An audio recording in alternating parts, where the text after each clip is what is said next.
Good evening friends, students, सभी students को good evenings. और अपने यूट्यूब चैनल में दोबारा एक बार मैं लाइव हूँ। और आज का जो टॉपिक्स है क्लास 10th की स्टैंडर्ड का है और चैप्टर नंबर 3 है। और चैप्टर नेम से दो चर रैखिक समीकरण हैं। और चैप्टर नंबर 3 बताने का मेरा एम इसलिए था क्योंकि बहुत सारे बच्चे ये कहते हैं कि सर आप चैप्टर नंबर 1-2 ना बता के चैप्टर नंबर 3 क्यों बता रहे हैं, ऐसा रीजन क्यों? क्योंकि मेरे अकॉर्डिंग ये है कि सबसे पहले सिंपल टू टिपिकल चलना चाहिए। क्योंकि मैथ या कोई भी आप साइंस सॉल्व कर रहे हो, ठीक है, न्यूमेरिकल या डेरिवेशन, तो आपको सिंपल टू टिपिकल चलना चाहिए। तो मेरे अकॉर्डिंग चैप्टर नंबर 3 जो है इजी लगा था, इसलिए मैंने चैप्टर नंबर 3 का एक्सरसाइज 3.3 पहले लिया है। और दूसरी बात है डियर स्टूडेंट्स, मैं आपको ये चीज़ बताना चाहता हूँ कि इसके पहले की जो वीडियो मैंने आपको दिया है वो पार्ट 1 की वीडियो है।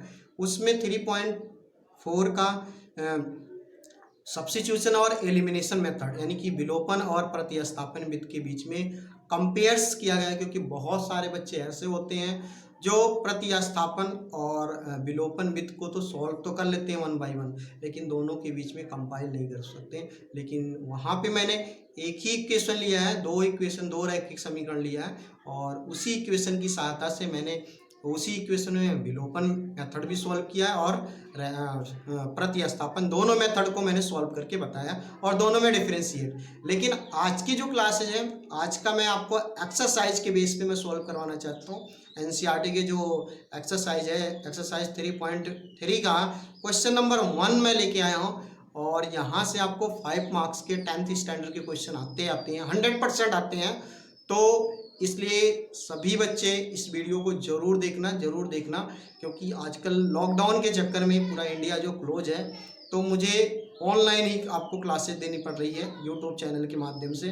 तो जिसके पास जब भी वीडियो पहुँचे तो वीडियो को वॉच करना और वॉच करके आप एक्सरसाइज सॉल्व करना।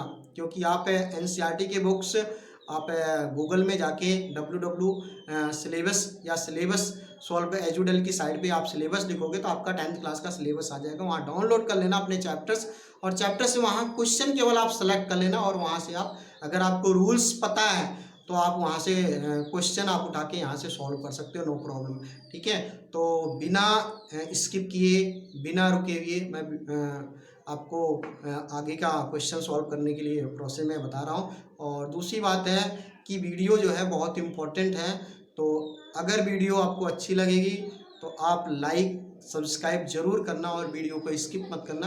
क्योंकि स्टेप बाय स्टेप मैंने आपको मेथड बताया है, अगर आप स्किप कर दोगे तो आपको समझ में नहीं आएगा। उस तरीके से, जिस तरीके से आपके क्लासरूम में आपका एक टीचर्स प्रॉपर तरीके से बताता है, उस तरीके से बिल्कुल सेम इट इज़ वैसे ही सेम टू सेम मैंने बताने की कोशिश किया हूँ। और इसलिए आपसे गुजारिश है डियर स्टूडेंट्स कि आप जरूर इस वीडियो को देखना, तभी अच्छे तरीके देखोगे तभी समझ में आएगा। और आज मैं इस वीडियो में पूरी एक्सरसाइज 3.3 के ऑलमोस्ट सारे क्वेश्चन मैं सॉल्व करके बताऊंगा और आप वीडियो को बस देखते रहिए लाइव, ठीक है। तो स्टार्ट करते हैं क्वेश्चन नंबर 1, 3.3 का क्वेश्चन नंबर 1, ठीक है। तो क्वेश्चन नंबर 1 हमारा है x plus y equal to 14 है। दूसरा हमारे पास है x minus y equal to 4 है। तो ये इस तरीके से हमारे पास दो रैखिक समीकरण के दो इक्वेशन है। तो हम सबसे पहले क्या करते हैं कि जब भी हम इक्वेशन को चाहे सब्स्टिट्यूशन या एलिमिनेशन मेथड किसी के द्वारा सॉल्व करते हैं, प्रतिस्थापन या विलोपन के द्वारा, तो हम दो इक्वेशन मानते हैं। इक्वेशन नंबर हम x plus y equal to 14 का इक्वेशन नंबर 1 मान लेते हैं। दूसरा है x minus y equal to 4 equation number 2 मान लेते हैं, ठीक है। अब क्या करते हैं, प्रतिस्थापन विधि में हम किसी एक इक्वेशन को ले लेते हैं, चाहे आप इक्वेशन नंबर 1 को ले लीजिए चाहे इक्वेशन नंबर 2 को। तो इक्वेशन नंबर 1 को जब हम ले लेते हैं तो देखिए हमने सबसे पहले समीकरण नंबर 1, समीकरण 1 हमारा ये है, ठीक है। एक में हमने लिया क्या है हमारे पास x plus y equal to क्या है 14 है। तो x plus y equal to क्या है हमारे पास 14 है। तो अब क्या करते हैं, हमें x बराबर करने के लिए हम y को बैक साइड में इक्वल बराबर के दूसरी साइड में करते हैं। तो x बराबर क्या होगा 14 माइनस वाई, क्योंकि ये प्लस है, जब हम बराबर के दूसरी तरफ लेके जाते हैं तो ये माइनस में कन्वर्ट हो जाता है, राइट, ठीक है। यहाँ तक समझ में आ गया मैं सभी स्टूडेंट्स को। अब नेक्स्ट टॉपिक पे हम चलते हैं, नेक्स्ट पॉइंट पे, x का मान समीकरण 1 में, क्योंकि हमारे पास x की वैल्यू निकल गई। तो अब x का मान हम क्या करते हैं, जो x बराबर हमारे पास 14 माइनस वाई है, तो उसका मान हम क्या करते हैं समीकरण नंबर 2 में रखने पर, समीकरण 2 में हमारा समीकरण 2 कौन सा है, ये वाला हमारा समीकरण 2। समीकरण 2 हम यहाँ पे लिख देते हैं x minus y equal to क्या है 4 है समीकरण नंबर।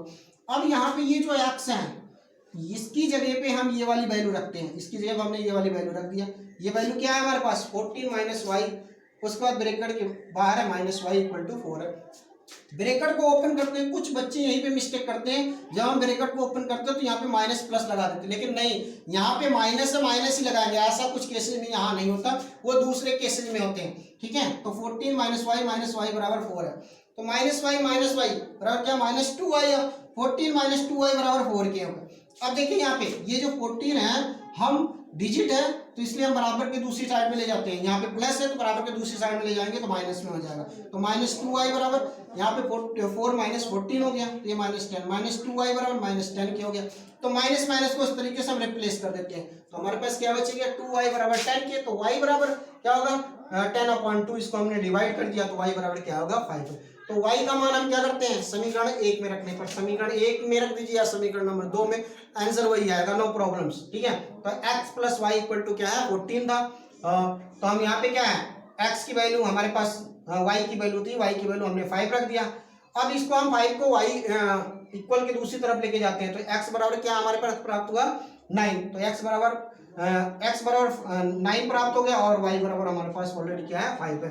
तो इस तरीके से हमारे पास जो सोल्यूशन निकल गया x बराबर 9 और y बराबर 5। तो इस तरीके से एक्सरसाइज 3.3 का क्वेश्चन नंबर 1 था। तो अभी दोस्तों रुके रहिए, क्योंकि अभी मैं क्वेश्चन नंबर एक्सरसाइज 3.3 का क्वेश्चन नंबर 2 बताने वाला हूं, तब तक आप वेट करिए क्योंकि रफ करने में टाइम लगता है, तब तक इंतजार करिए, ठीक है।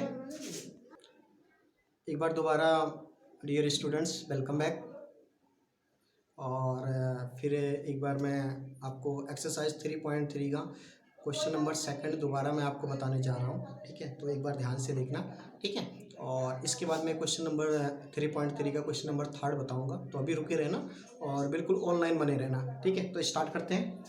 तो एक्सरसाइज 3.3 का क्वेश्चन नंबर 2 है हमारे पास। क्वेश्चन नंबर 2 जो है एनसीईआरटी बेस्ड क्वेश्चन है, s माइनस टी बराबर 3 है, और सेकंड हमारे पास इसका इक्वेशन दिया गया है s for son plus t/2 equal to 6 है। तो अब हमारे पास क्वेश्चन में एक सवाल ये उठता है मन में कि सर ने क्वेश्चन नंबर 1 बताया उसमें बट्टी फॉर्म में नहीं था, लेकिन सेकंड वाले में बट्टी फॉर्म में, तो हमें क्या करना होगा दोस्तों डियर स्टूडेंट्स, सेकंड वाला जो इक्वेशन है उसको हमें सिंपल फॉर्म में बनाना होगा जैसे फर्स्ट वाला है। तो सिंपल वाले क्वेश्चन नंबर हमने s माइनस टी बराबर 3 को इक्वेशन नंबर 1 कर दिया। दूसरा जो s/3 बराबर t/2 s/3 plus t/2 equal to 6 बराबर इक्वेशन नंबर 2 बन गया। अब हम इसको क्या करेंगे सिंपल फॉर्म में बनाएंगे, पहले वाले इक्वेशन के फॉर्म में। उसके लिए बनाने के लिए हमने क्या किया, इसका एलसीएम ले लिया, तो 3 और 2 का एलसीएम कितना होगा डियर स्टूडेंट्स, कितना होगा 6। अब क्या करेंगे 6 एलसीएम हो गया, अब 3 दूनी 6, 2s ऊपर 2 से मल्टीप्लाई कर, दूसरा बीच में प्लस है प्लस कर दिया, और 2 तिहाई 6, तो 3 टाइम जा रहा तो 30t इक्वल टू कितना होगा 6 अपॉन है। अब क्या करेंगे इन दोनों को हमने क्रॉस मल्टीप्लाई करेंगे, क्रॉस मल्टीप्लाई करेंगे, इसको गुना करेंगे 1 से, कोई इफेक्ट नहीं बढ़ेगा, लेकिन 6 को 6 से गुना करेंगे कितना आएगा 36 आएगा। तो इस तरीके से हमारे पास इक्वेशन नंबर 2 मिला, 2s प्लस 3t बराबर 36। इस तरीके से हमारे पास इक्वेशन नंबर 2 मिल गया, और इक्वेशन नंबर 1 हमारे पास ऑलरेडी पहले से सिंपल फॉर्म में था s माइनस टी बराबर 3। तो अब इक्वेशन नंबर 1 और 2 मिल गया, पहले जैसा हो गया जैसे क्वेश्चन नंबर 1 में हमने देखा था। अब हम क्या करेंगे समीकरण 1 यानी कि इक्वेशन नंबर 1 लेते हैं। इक्वेशन नंबर 1 हमारे पास क्या था s माइनस टी बराबर क्या है 3 है, तो s माइनस 3 बराबर t है। तो आप क्या करते हैं कि s बराबर क्या होगा, इसको हमने t को बैक साइड में लिया इक्वल के, तो s बराबर क्या होगा 3 प्लस टी आ गया, 3 प्लस टी आ गया। तो अब क्या करेंगे s का जो मान है वो हम इक्वेशन नंबर 1 में ना रख के इक्वेशन नंबर 2 में रखते हैं, क्योंकि हम जानते हैं कि जिस इक्वेशन को हम सोल्व करते हैं इक्वल करते हैं उसमें ना रख के उसके सेकंड वाले में रखते हैं। अगर आपने इससे पहले इक्वेशन नंबर 1 लिया होगा तो 2 में रखना, 2 लिया तो 1 में रखेंगे, ठीक है।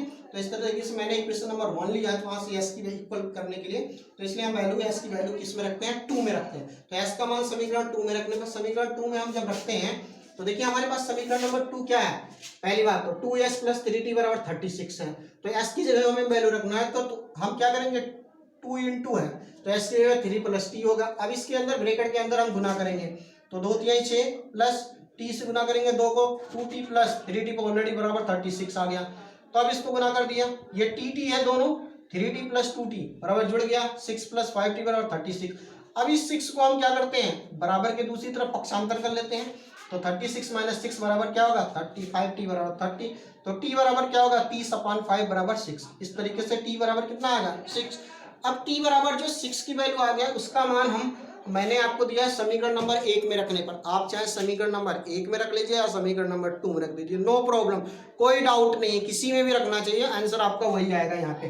ठीक है, तो s माइनस टी बराबर क्या है 3 है, तो इस तरीके से ठीक है, हमने क्या रखा 6, हमारे पास वैल्यू ऑलरेडी आया था, तो s माइनस क्या है 6 बराबर 3, ये माइनस से बराबर की उस तरफ ले जाएंगे तो क्या होगा प्लस होगा, तो इसे s बराबर क्या होगा 9 और t बराबर क्या आ गया 6। इस तरीके से मैंने आपको एक्सरसाइज 3.3 का क्वेश्चन नंबर 1 और 2 सॉल्व करके बताया। आपकी जो क्वेरीज है, दो क्वेश्चन दो टाइप्स के आपको मिले, जो भी क्वेश्चन है क्वेरीज है आप कमेंट बॉक्स में करना, और बाकी मैं इसको अब रफ कर देता हूँ, इसके बाद मैं आपको क्वेश्चन नंबर 3 बताता हूँ, तब तक आप वेट करिए प्लीज। हाँ भैया, एक बार दोबारा मैं चैनल में आप सभी को वेलकम करता हूँ और वेट करने के लिए उसके लिए धन्यवाद। और फिर जो क्वेश्चन है एक्सरसाइज 3.3 का क्वेश्चन नंबर जो है 4th है, क्योंकि 3 में थोड़ा सा मिस्टेक है, ठीक है, क्योंकि आप देखोगे ना, आप खुद ही देखोगे तो क्वेश्चन का दोनों इक्वेशन सेम आ रहा है, या मेरे में बुक्स में थोड़ा सा मिस्टेक है, तो नो प्रॉब्लम, आप सॉल्व कर लेना। क्वेश्चन नंबर 4 पे चलते हैं। 4 बताने का मेरा एम इसलिए था क्योंकि डेसिमल वाले सिस्टम थे, तो डेसिमल वाला भी आपको बताना जरूरी, क्योंकि मैंने आपको क्वेश्चन नंबर 1 बताया, क्वेश्चन नंबर 2 सेकंड टाइप्स है, और क्वेश्चन नंबर 4 जो बता रहा हूँ वो आपको एक अलग से टाइप्स है, तो इसलिए जितने भी मैं क्वेश्चन आपको एक्सरसाइज 3.3 में बताने जा रहा हूँ या बता रहा हूँ सब अलग अलग है, तो ये भी आपका क्वेश्चन इम्पोर्टेंट है, क्योंकि 3.3 का एक्सरसाइज 3.3 का क्वेश्चन नंबर 1 की ही बात कर रहा हूँ, ठीक है, और इसमें कम से कम 6 क्वेश्चन है, तो 6 में ऑलरेडी मैंने 2 क्वेश्चन सॉल्व करवा दिया, तीसरे की बात कर रहा हूँ, तो ज़रूर आप लाइव रहना और बैठे रहना, अच्छी तरीके से समझते रहना, क्योंकि मैं दोबारा आपको डेसिमल वाले क्वेश्चन कैसे 1 by 1 step by step solve करना है वो चीज़ मैं आपको बताने जा रहा हूँ। तो स्टार्ट करते हैं बिना रुके, ठीक है। तो देखिए हमारे पास क्वेश्चन नंबर 3.3 का क्वेश्चन नंबर 4th है, तो 4th में क्या बताया गया डियर स्टूडेंट्स कि पहला हमारे पास है इक्वेशन है 0.2x plus 0.3y equal to 13 है, 13 नौ करके 1.3 कह सकते हैं, ठीक है, और इस तरीके 0.4 प्लस 0.5 इक्वल टू 2.3 है, ठीक है। तो हम क्या करते हैं कि लेफ्ट और राइट साइड में दोनों इक्वेशन में एक एक पॉइंट पे एक एक अंक पे डेसिमल है, तो हम क्या करते हैं स्मूथली डेसिमल को हम हटा देते हैं। डेसिमल को जब हम हटाते हैं तो 2x प्लस 3y बराबर 13 इक्वेशन नंबर 1 मिल गया। दूसरा हमारे पास 4x plus 5y equal to 23 equation number 2। तो हम क्या करते हैं इक्वेशन नंबर 1 और इक्वेशन नंबर 2 अब हमें नॉर्मल बन गया, जैसे हमने हमारे पास पहले इक्वेशन था इक्वेशन नंबर 1 और क्वेश्चन नंबर 1 और 2 था, उस तरीके से हमने बना लिया। अब हम क्या करते हैं इक्वेशन नंबर 1 को समीकरण नंबर 1 को लेते हैं, समीकरण 1 से 2x plus 3y equal to क्या है 13 है, तो हम क्या करते हैं कि 3y को बराबर की दूसरी तरफ कर देते हैं, तो क्या हो जाएगा 2x बराबर 13 माइनस 13y है 13 माइनस 3y, तो x बराबर क्या होगा इनका बटे में हो जाता है, ठीक है। हम करेंगे समीकरण नंबर 2 में रखेंगे, क्योंकि ऑलरेडी मैंने आपको बता दिया है पहले भी क्वेश्चन में, दूसरे भी क्वेश्चन में और इसमें भी, क्योंकि जिसमें हम यहाँ पे x की वैल्यू निकालते हैं उसमें ना रख के उसके दूसरे वाले में इक्वेशन रखते हैं, तो x का मान हमने समीकरण नंबर 1 में रख दिया। एक में हमारा समीकरण नंबर 2 में 4x प्लस 5y बराबर 23 है, तो इस तरीके से हम क्या करते हैं कि यहाँ पे x की वैल्यू रखते हैं 4 into 13 minus y into upon 2 को तो हम मल्टीप्लाई कर दिया 2 आ गया, तो इस तरीके से मैंने सिंप्लीफिकेशन किया है, ब्रैकेट के अंदर 13 माइनस y ब्रैकेट के बाहर 2 है प्लस 5y इक्वल टू 23 है, तो 26 हमारे पास हुआ minus 6y plus 5 equal to 23, 26 को हमने बैक साइड में कट हो गया, ठीक है, और यहाँ पे माइनस 6 ऑलरेडी है, माइनस y इक्वल टू है 23 माइनस 26, तो माइनस y क्योंकि बड़ी संख्या माइनस है तो इसलिए माइनस है y माइनस 3, ठीक है, y बराबर क्या होगा 3। अब क्या करते हैं y बराबर जो 3 है माइनस माइनस रिप्लेस हो गया, y का मान हम क्या करते हैं समीकरण नंबर 2 में रख देते हैं। समीकरण नंबर 2 हमारे पास क्या है 4x प्लस 5y बराबर 23 है, 4x प्लस 5y बराबर 23, इस तरीके से समीकरण नंबर ये क्या है 2 है ऑलरेडी, ठीक है। यहाँ पे हमने वैल्यू रख दिया, तो किसकी वैल्यू रखा, y बराबर क्या है 3 है, तो 3 रखा हमने 3, जबकि y की वैल्यू क्या है 5y है, तो 5 को 3 से मल्टीप्लाई कर दिया 15 हो गया, तो 4x प्लस 15 बराबर 23 है। 15 को हम बराबर के इक्वल लेके जाएंगे तो क्या होगा 4x बराबर 23 माइनस 15, तो 4x बराबर 8, तो x बराबर 8/2, ठीक है। तो y x बराबर क्या है y x बराबर 2, y बराबर 3। तो इस तरीके से मैंने आपको 3 क्वेश्चन बताया एक्सरसाइज 3.3 का, ठीक है। बहुत इंपॉर्टेंट क्वेश्चन था और तीनों 3 टाइप्स के क्वेश्चन बताए हैं, ठीक है। तो डियर स्टूडेंट्स, अगर आपने तीनों क्वेश्चन को अच्छी तरीके से रीड किया होगा, अच्छी तरीके से चैनल्स को देखा होगा और प्रॉपर तरीके से स्टेप बाय स्टेप बिना स्किप किए, तो आपको आई थिंक 100% मैं कहता हूँ कि यहाँ आपको एक तो क्वेश्चन सॉल्व करने आ जाएगा, दूसरा यहाँ से आपको 3 मार्क्स आपके बोर्ड एग्जाम में पक्के हैं, बोर्ड एग्जाम में, चाहे वो मिड टर्म में हो या फाइनल टर्म में। दूसरी बात है कि मैंने आपको कुछ असाइनमेंट दिया है, क्योंकि असाइनमेंट आपको ये फायदा करता है कि आपने अभी वीडियो को वॉच किया है तो असाइनमेंट सॉल्व करोगे तो कुछ ना कुछ अगर स्किप होगा, कुछ ना कुछ प्रॉब्लम होगा, तो वीडियो को दोबारा आप वॉच करके देख सकते हो। इस तरीके से मैंने 2 क्वेश्चन दिया है असाइनमेंट के लिए, ठीक है। तो आप वीडियो को देखने के बाद इसको रीड करना। √2x प्लस √3y बराबर 0, और दूसरा है √3x minus 8y equal to 0 है। दूसरा सेकंड क्वेश्चन है √3x/2 minus 5y/3 equal to -2 है, और इस तरीके से x/3 प्लस y/2 बराबर 13/6। इस तरीके से मैंने 2 क्वेश्चन दिया है, और ये भी एक्सरसाइज 3.3 का क्वेश्चन नंबर 1 के ही पार्ट है, और इस तरीके 6 पार्ट है। मैंने आपको 3 क्वेश्चन करवा दिया, 2 पार्ट्स ये हैं, और एक में थोड़ा सा मिस्टेक था इसलिए नहीं बता पाया हूँ, ठीक है। तो दोस्तों, मैंने आपको इतनी सारी चीज़ें बताई, आई थिंक आपको समझ में आया होगा और मेरे चैनल्स को भी पसंद आया होगा। तो अगर आपको मेरी वीडियो पसंद आई होगी तो मेरे चैनल्स को आप लाइक करना और सब्सक्राइब करना और बेल आइकन को जरूर दबाना। Best of luck, thank you.